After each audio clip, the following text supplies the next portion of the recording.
நிலங்களை விளை நிலங்களாக, விவசாய நிலங்களாக மாற்றக்கூடிய வகையில் 3 நீரேற்று பாசன சங்கங்களுக்கு, குறிப்பாக தாந்தோணி,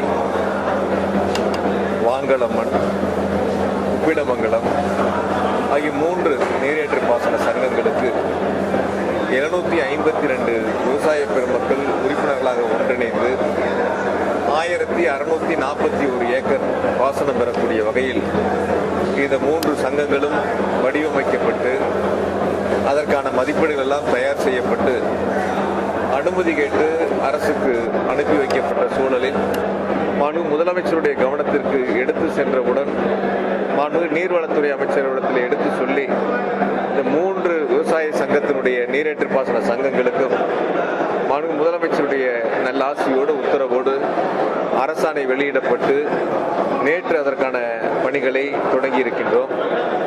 வறண்ட மாவட்டம் கரூர் என்ற சூழலை மாற்றி பசுமையான மாவட்டம் கரூர் என்ற சூழல் உருவாகக்கூடிய வகையில் இப்பொழுது முதல் கட்டமாக 1641 ஏக்கர் பாசனம் பெறக்கூடிய வகையில் இதற்கான 3 திட்டங்கள் முன்னெடுக்கப்பட்டிருக்கின்றன.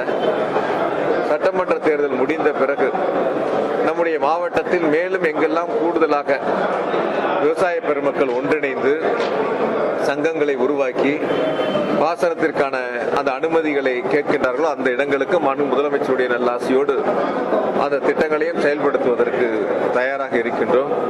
எனவே நேற்று தொடங்கிய பணி என்பது 1 வருட காலத்திற்குள் முழுமையாக முடிக்கப்பட்டு இந்த முதல் கட்டமாக தொடங்கிய 700 ஏக்கர் பாசனம் பெறக்கூடிய அந்த சூழலை இப்பொழுது மிக மகிழ்ச்சியாக பணிகளை தொடங்கி இருக்கின்றோம். இப்பொழுது இங்கு நடந்து முடிந்திருப்பது இந்த இந்த சங்கத்தினுடைய நீரேற்று பாசன சங்கத்திற்கு அனுமதிகளை தந்த அரசாணை வெளியிட்ட முதலமைச்சர் அவர்களுக்கு நன்றி தெரிவிக்கின்ற விழாவாக இந்த விழா சிறப்பாக அமைந்திருக்கின்றன.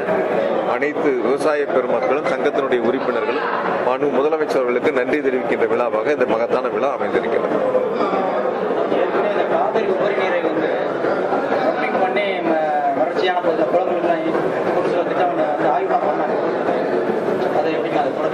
அது எங்கெங்க நம்முடைய மாவட்டங்களுக்கு தேவையோ அது வரக்கூடிய ஆண்டுகளில் நிதிநிலைக்கு ஏற்ப செயல்படுத்துவதற்கு அரசு தயாராக இருக்கின்றன.